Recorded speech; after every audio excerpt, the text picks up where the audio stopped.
প্ৰথম কোৱেশ্চন বিশ্বৰ ভিতৰত কোন ধৰ্মাৱলম্বী লোকৰ সংখ্যা সৰ্বাধিক বিশ্বৰ ভিতৰত কোন ধৰ্মাৱলম্বী লোকৰ সংখ্যা সৰ্বাধিক উত্তৰ খ্ৰীষ্টান ধৰ্মাৱলম্বী লোকৰ সংখ্যা সৰ্বাধিক বিশ্বত মনত ৰাখিব খ্ৰীষ্টান ধৰ্মাৱলম্বী লোকৰ সংখ্যা বিশ্বত সৰ্বাধিক কোৱেশ্চন নম্বৰ 2 অৰ্থনীতিৰ পিতৃ বুলি কাক আখ্যা দিয়া হয় অৰ্থনীতিৰ পিতৃ বুলি কাক আখ্যা দিয়া হয় অৰ্থনীতিৰ পিতৃ বুলি আডাম স্মিথক আখ্যা দিয়া হয় মনত ৰাখিব আডাম স্মিথক অৰ্থনীতিৰ পিতৃ বুলি আখ্যা দিয়া হয় কোৱেশ্চন নম্বৰ 3 নাছাৰ সম্পূৰ্ণ ৰূপ কি NASA এর সম্পূর্ণ রূপ কি নাসার সম্পূর্ণ রূপ কি answer National Aeronautics and Space Administration National Aeronautics and Space Administration মনত রাখিব ইম্পর্টেন্ট হয় কোয়েশ্চন নাম্বার 4 আটাইতকৈ ব্যস্ত সামুদ্রিক পথ কোনটো আটাইতকৈ ব্যস্ত সামুদ্রিক পথ কোনটো মনত ৰাখিব বহুত ইম্পৰ্টেন্ট হয় কোৱেশ্চনটো উত্তৰ আটলান্টা মনত ৰাখিব উত্তৰ আটলান্টা হল আটাইতকৈ ব্যস্ত সামুদ্ৰিক পথ কোৱেশ্চন নম্বৰ 5 পৃথিৱীৰ সৰ্বাধিক জনবসতি পূৰ্ণ চহৰখনৰ নাম কি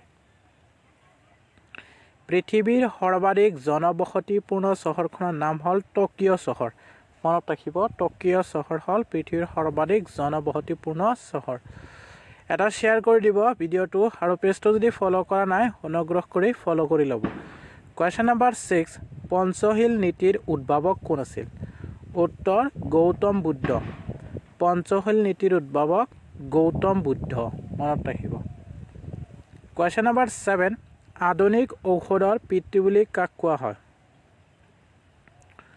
কাকটো লিখিবলৈ পাহৰিয়ে গলো আধুনিক ঔষধৰ পিতৃ বুলি কাক কোৱা হয় উত্তৰ হেপাক্ৰেটিছক কোৱা হয় হেপাক্ৰেটিছ মনত ৰাখিব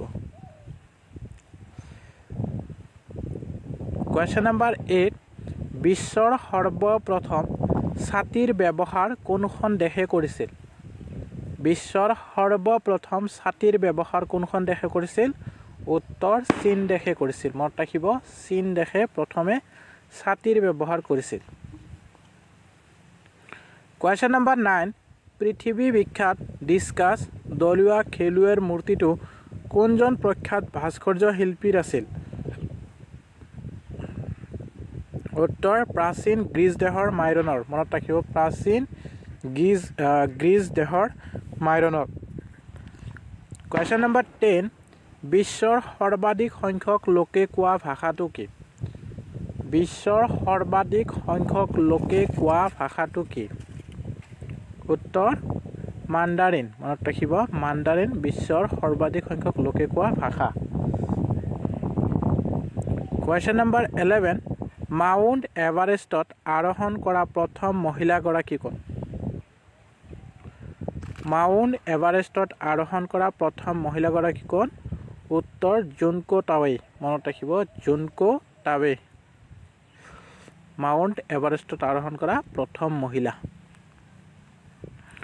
কোৱেশ্চন নম্বৰ 12 ৰাষ্ট্ৰসংঘৰ মুখ্য বিত্তীয় উৎস স্বৰূপে ৰাষ্ট্ৰখণ্ডৰ নাম কি ৰাষ্ট্ৰখনৰ নাম কি ৰাষ্ট্ৰসংঘৰ মুখ্য বিত্তীয় উৎস স্বৰূপে ৰাষ্ট্ৰখনৰ নাম কি উত্তৰ আমেৰিকা যুক্তৰাষ্ট্ৰ মনত ৰাখিব আমেৰিকা যুক্তৰাষ্ট্ৰ কোৱেশ্চন নম্বৰ 13 শৰণাৰ্থীসকলৰ লগত জড়িত আন্তৰ্জাতিক সংস্থাটোৰ নাম কি শৰণাৰ্থীসকলৰ লগত জড়িত আন্তৰ্জাতিক সংস্থাটোৰ নাম কি উত্তৰ UNHCR United Nation High Commission for Refuge মনত ৰাখিব ৰিফিউজ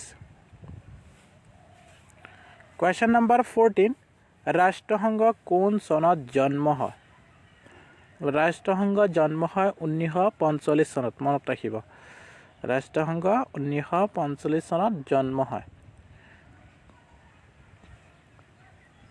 কোৱেশ্চন নম্বৰ 15 ৰাষ্ট্ৰসংঘৰ মুখ্য কাৰ্যালয় ক'ত অৱস্থিত ৰাষ্ট্ৰসংঘৰ মুখ্য কাৰ্যালয় ক'ত অৱস্থিত আপোনালোকে কমেন্ট কৰি জনাব এটা শেয়াৰ কৰে দিব ভিডিওটো অনুগ্ৰহ কৰে আৰু পেজটো যদি ফ'ল' কৰা নাই ফ'ল' কৰি ল'ব। কুৱেশ্যন নম্বৰ 16 আন্তঃৰাষ্ট্ৰীয় আণৱিক শক্তি সংস্থা কোন চনত স্থাপন কৰা হৈছিল? আন্তঃৰাষ্ট্ৰীয় আণৱিক শক্তি সংস্থা 1957 চনৰ 25 জুলাইত স্থাপন কৰা হৈছিল। 1957 চনৰ 25 জুলাইত 25 জুলাই। কুৱেশ্যন নম্বৰ 17 ৰাষ্ট্ৰসংঘৰ সাধাৰণ সভাৰ প্ৰথম অধিৱেশন ক'ত অনুষ্ঠিত হৈছিল? বহুত ইম্পৰ্টেণ্ট হয়, মনত ৰাখিব। ৰাষ্ট্ৰসংঘৰ সাধাৰণ সভাৰ প্ৰথম অধিৱেশন লণ্ডনত অনুষ্ঠিত হৈছিল। এটা শ্বেয়াৰ কৰি দিব।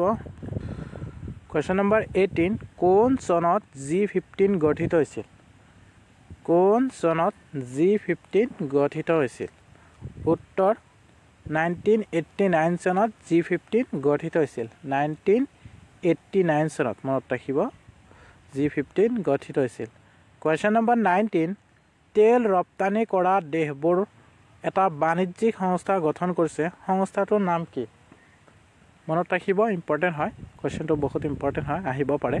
তেল ৰপ্তানি কৰা দেশবোৰ এটা বাণিজ্যিক সংস্থা গঠন কৰিছে, সংস্থাটোৰ নাম উত্তৰ organisation of petroleum exporting countries. মনত ৰাখিব organisation of petroleum exporting countries. Question number 20 কোনটো আন্তৰ্জাতিক অভিকৰণে এছিয়াৰ উন্নয়নশীল দেশক ঋণ প্ৰদান কৰে? এই কুৱেশ্যনটো ইম্পৰ্টেণ্ট হয়, মনত ৰাখিব। কোনটো আন্তৰ্জাতিক অভিকৰণে এছিয়াৰ উন্নয়নশীল দেশক ঋণ প্ৰদান কৰে? উত্তৰ এছিয়ান ডেভেলপমেণ্ট বেংক। চ' ভিডিঅ'টো আজি 20টা কুৱেশ্যন আলোচনা কৰিলোঁ। ভিডিঅ'টো চাই কেনেকুৱা লাগিল জনাব। যদি ভাল লাগে নিশ্চয় লাইক, কমেণ্ট এণ্ড শ্বেয়াৰ কৰিবলৈ একেবাৰে নাপাহৰিব আৰু পেজটো ফ'ল' কৰি ৰাখিব।